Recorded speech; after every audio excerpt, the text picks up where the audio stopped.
Hello, welcome to day 23 of the Gospel according to Child Protection and Safeguarding. How are you? Do you know what your children are doing at this very moment? Do you know where your children are? And I have a good question to ask again.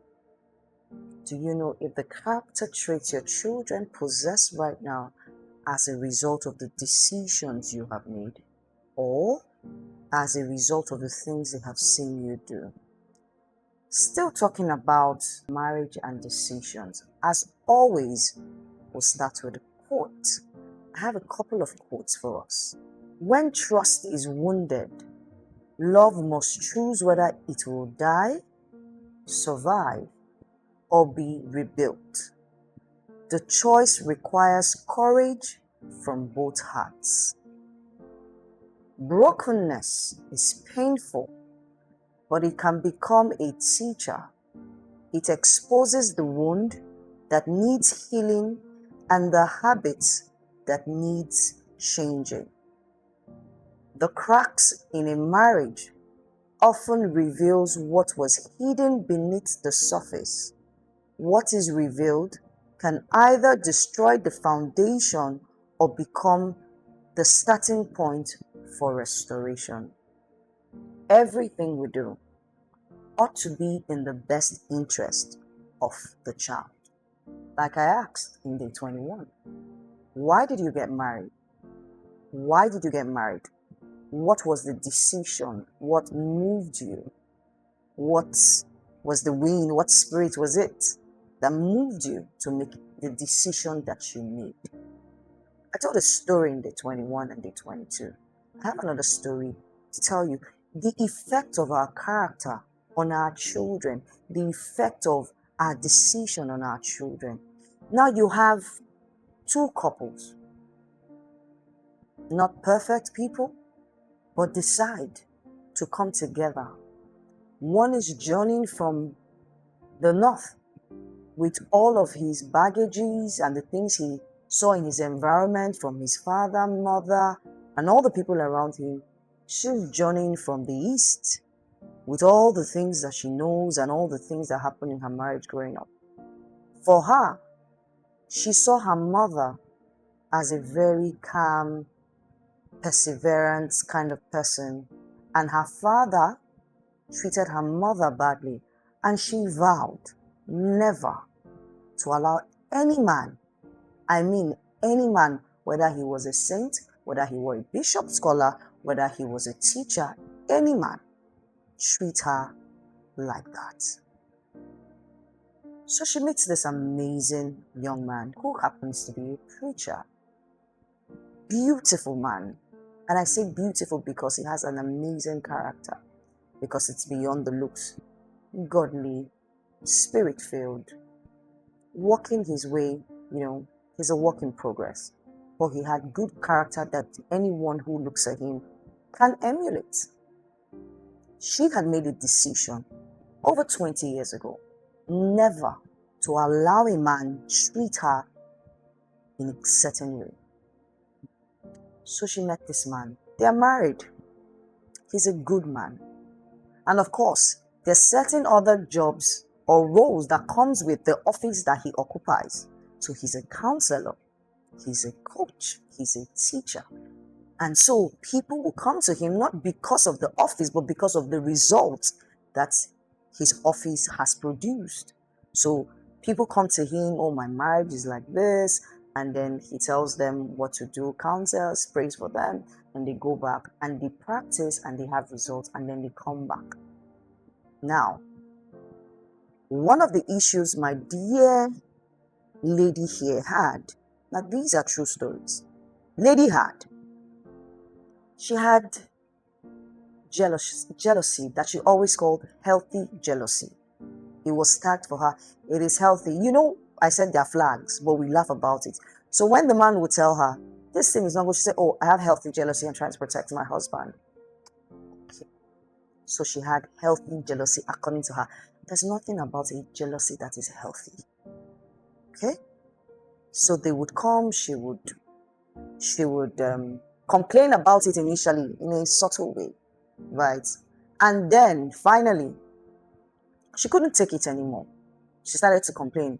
Why are you the only one that they're coming to talk to? Must they talk to you? Can't they involve me in the talking? After all, I am the one who allowed my husband to be there. If I did not allow it, they will not have access to him. In fact, she allowed God to confer the calling upon his life. So she had to take a part in it. It was not his decision alone. She agreed to the call of God upon his life. Right? So they had to involve her. They can't do that. They must come through me. They must ask me. In fact, he had a problem with his assistant in the office. Now, tell me, remember this, all of these things I'm saying is in the best interest of the child, because this couple I'm talking about, they had children. We're talking about the effect of our decisions in marriage. Tell me why a couple comes to see this man, these are the challenges that we have, he counsels them, they go back, amazing results, they come back, they buy the man gifts just to appreciate him. My dear friend and lady takes the gifts out the window. Why would they buy for him and not get her? In fact, the gift should be given to her and not him. He's quite a gentleman, and he has to, be upright because he's a preacher. Now, this is where it gets worse. They have a first child now. She's still a bit, her cantankerous nature is not at its peak. It's still subtle. Then, because the man, your good works will be spoken about in places. So he happens to meet a woman of timber and caliber who comes to meet him to say, oh, a friend of mine said you actually counseled her and her marriage, and her business became okay. So this is the issue I'm having. I would need you to do X, Y, Z. What do you think I should do? And the man, jokingly told her what to do.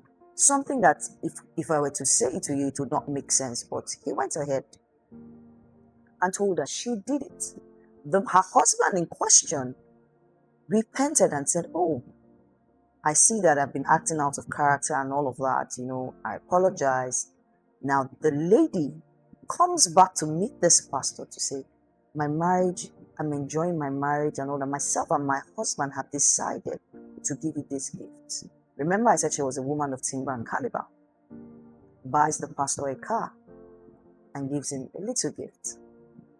My friend and lady decides that no, the Lion of the East has arisen in her. So she has to tell the man who ought to have this gift. I'm sure you know what mortar is for those who pound here. The pistol. She carries it.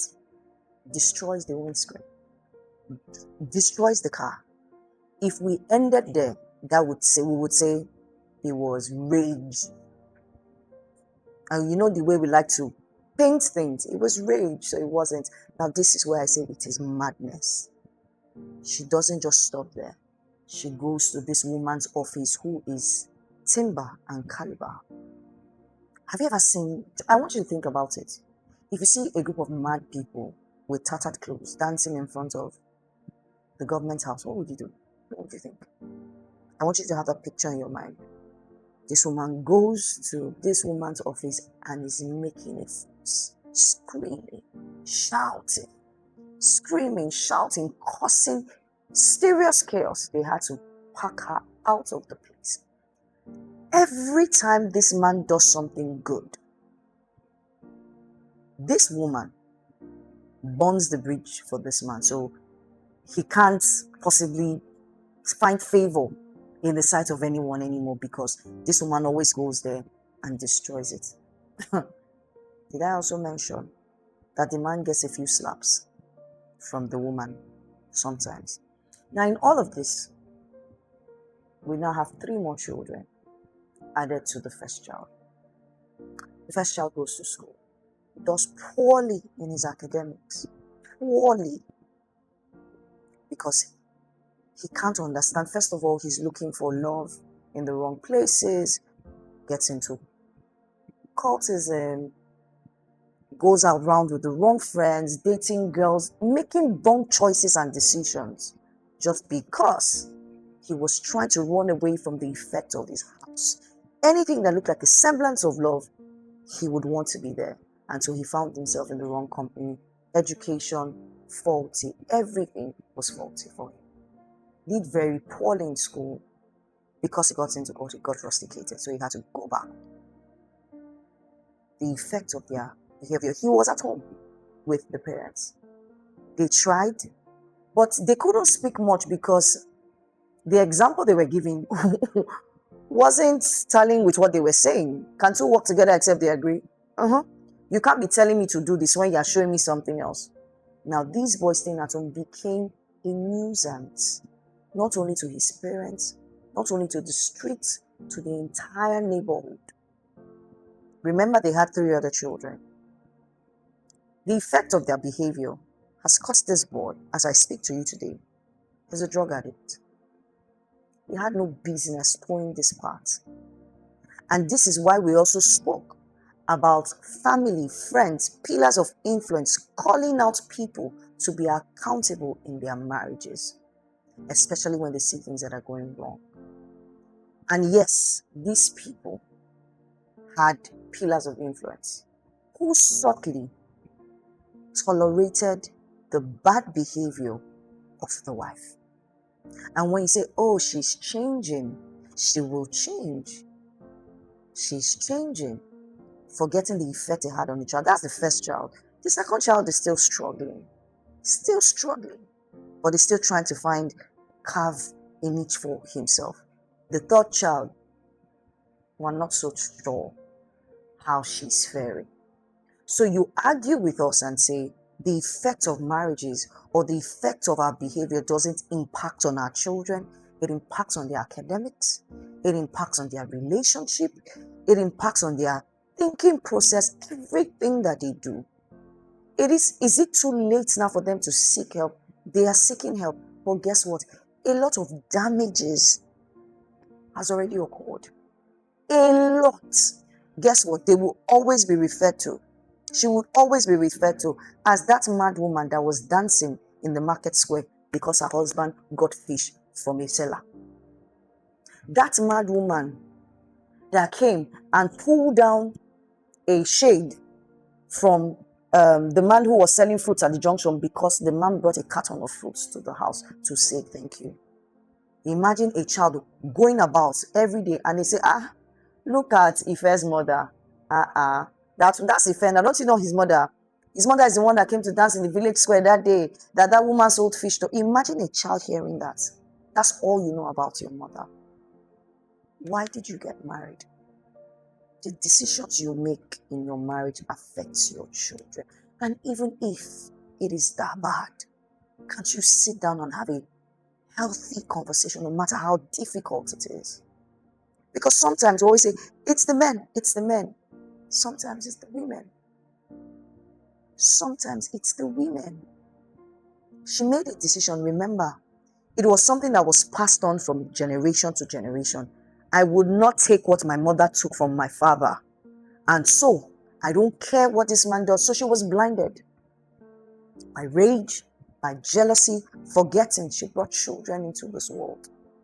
Now, you're running from pillar to post, trying to help your son, who is now a drug addict. Your second child is struggling. The third one can't find her balance or bearing, doesn't think that there's anything called marriage. Because what is this? And my father is a preacher, so there's no God. You can't tell me that God is sitting in heaven and watching this. It's not possible. I don't even want to hear it. The effect of the things that we do has a great damage on our children. We have to be careful.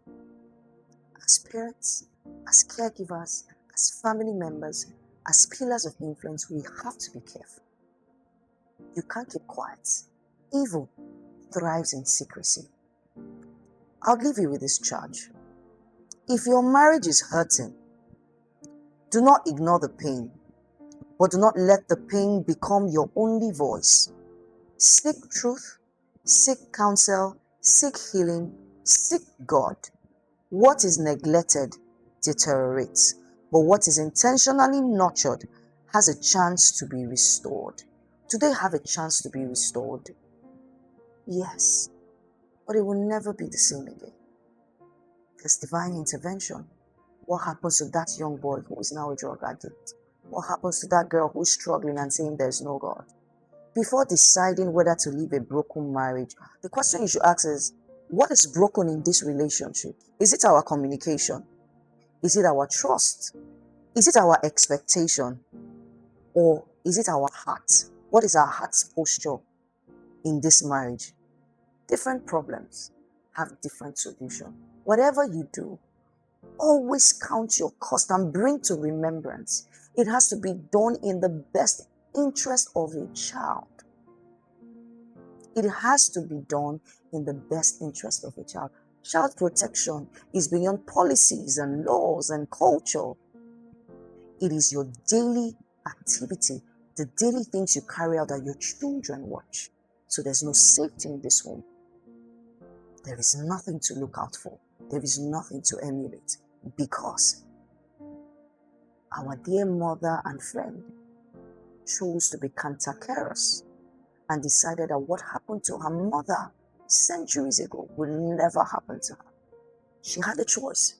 She would have been able to break the pattern and the circle, but she decided that no, I am going to do this. And then her marriage is at the verge of destroying, and her children are suffering. Remember, everything rises and falls on childhood. I'll see you tomorrow for day 24.